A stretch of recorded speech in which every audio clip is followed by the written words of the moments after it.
Selamat berjumpa bersama umat beriman sekalian dari pinggiran kota Batam, Kepulauan Riau. Saya mengucapkan selamat bertemu dan semoga Tuhan memberkati kita. Teristimewa pada hari ini, Gereja Katolik merayakan pesta Santo Cornelius, Paus dan Martir, Santo Siprianus, Uskup dan Martir. Mari kita awali renungan kita dalam acara serambi religius pagi ini dengan membuat tanda salib. Dalam nama Bapa dan Putra dan Roh Kudus. Amin. Ibu Bapa, saudari-saudara umat Allah yang terkasih, senang sekali boleh menyapa kalian semua. Pada hari ini, gereja mengajak kita semua untuk merenungkan Injil Lukas bab 7 ayat 31 sampai dengan 35. Sekali peristiwa, berkatalah Yesus kepada orang banyak, "Dengan apakah akan kuumpamakan orang-orang dari angkatan ini? Mereka sama dengan anak-anak yang duduk di pasar dan berseru-seru, 'Kami meniup seruling bagimu, tetapi kalian tidak menari.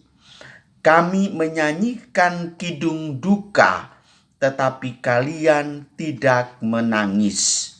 Sebab ketika Yohanes Pembaptis datang dan ia tidak makan roti dan tidak minum anggur, kalian berkata, 'Ia kerasukan setan.' Kemudian Anak Manusia datang, ia makan dan minum, dan kalian berkata, 'Lihatlah, seorang pelahap dan peminum, sahabat pemungut cukai dan orang berdosa.' Tetapi hikmat dibenarkan oleh semua orang yang menerimanya."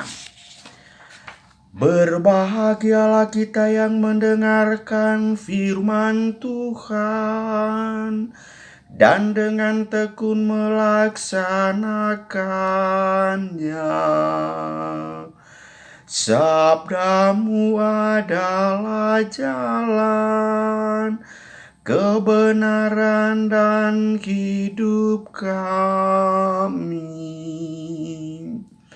Ibu Bapa, saudari-saudara umat Allah yang terkasih, Santo Siprianus pernah mengatakan dengan ungkapan yang sangat inspiratif seperti berikut ini.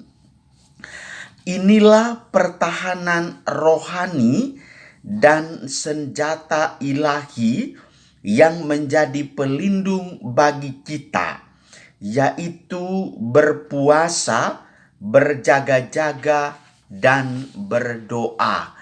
Sungguh indah kata-kata dari Santo Siprianus ini. Siprianus dan Cornelius merupakan dua orang kudus yang kita kenang hari ini yang memiliki keutamaan iman yang sangat luar biasa. Siprianus lahir di Kartago, Afrika Utara antara tahun 200 dan 210. Sedangkan dalam perjalanan kehidupan selanjutnya, ia di waktu usia 45 tahun. Beberapa waktu kemudian, ia ditabiskan menjadi imam dan tahun 249 ditabiskan sebagai uskup. Sedangkan Santo Cornelius, ibu bapa saudari-saudara yang terkasih, dia lahir pada awal abad ketiga. Ia adalah seorang imam yang saleh dan bijaksana. Kedua tokoh ini memberikan suatu inspirasi kehidupan kita sehari-hari. Santo Cornelius, dia pernah memberikan suatu permenungan yang sangat mendalam, dan bersama Cyprianus mereka berdua mengatakan bahwa pertahanan rohani dan senjata ilahi yang menjadi pelindung bagi kita harus ditumbuh kembangkan lewat saling mengenang dengan satu hati dan satu budi. Hendaklah kita saling mendoakan selalu dan saling meringankan beban dan keresahan kita dengan saling mencinta. Saudari-saudaraku yang terkasih, di tengah pandemi COVID-19 ini, gereja di seluruh dunia, juga agama-agama lain, mengadakan doa-doa secara khusus. Semoga virus corona segera terbebaskan dari dunia ini. Semoga seluruh umat manusia dimerdekakan dari penjajahan senjata virus corona. Itu adalah suatu hal yang sangat bagus. Mengapa kita harus saling mendoakan? Ya jelas dong, kalau kita mulai berkunjung, kita mulai menyapa mereka, ketakutannya luar biasa. Kita mengenang para dokter, tim medis lainnya yang terpapar dengan virus corona karena mereka melayani, itu pun masih sangat menjaga jarak. Apalagi kita orang sehat. Maka anjuran Cornelius dan Cyprianus ini sangat cocok untuk kita, yaitu kita mengandalkan cinta lewat saling mendoakan dan saling meringankan beban.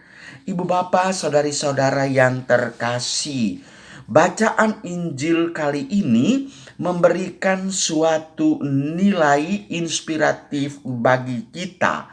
Dikatakan bahwa hidup adalah kesempatan untuk mengoreksi diri dan melayani lebih baik lagi. Inilah proses hidup yang mendewasakan kita.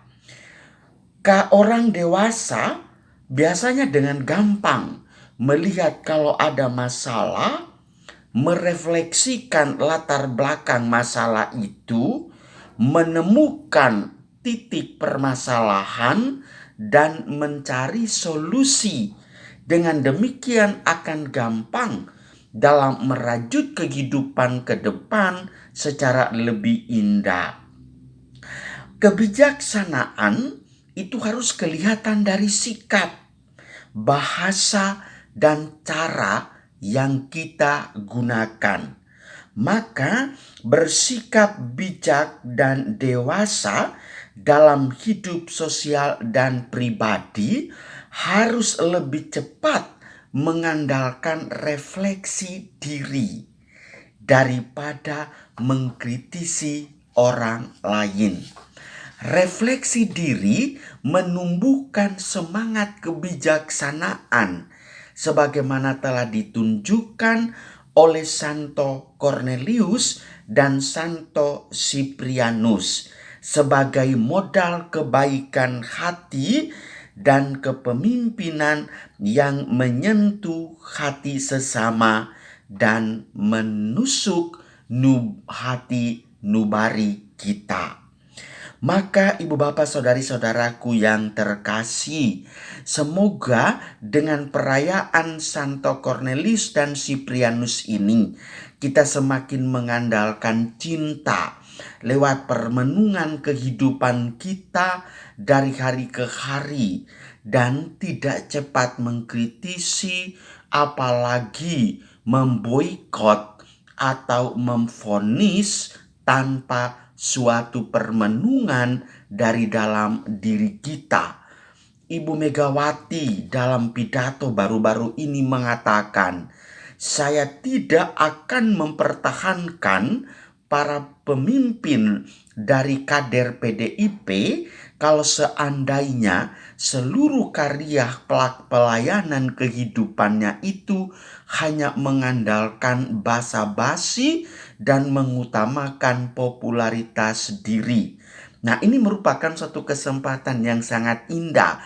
Mari kita jangan terlalu cepat juga bertindak arogan dengan gampang mengkritisi orang lain, tetapi belajarlah melihat diri, mengandalkan cinta yang berasal dari self-correction, maka lahirlah kebijaksanaan hidup yang lebih matang dan mantap. Oleh karena itu, mari kita tanamkan semangat kebijaksanaan dalam diri kita. Semoga kasih Tuhan menyertai kita, dan doakanlah sesamamu saling meringankan beban sebagai bukti perhatian dan cinta kita. Tuhan memberkati kita semua. Amin. Dalam nama Bapa dan Putra dan Roh Kudus. Amin.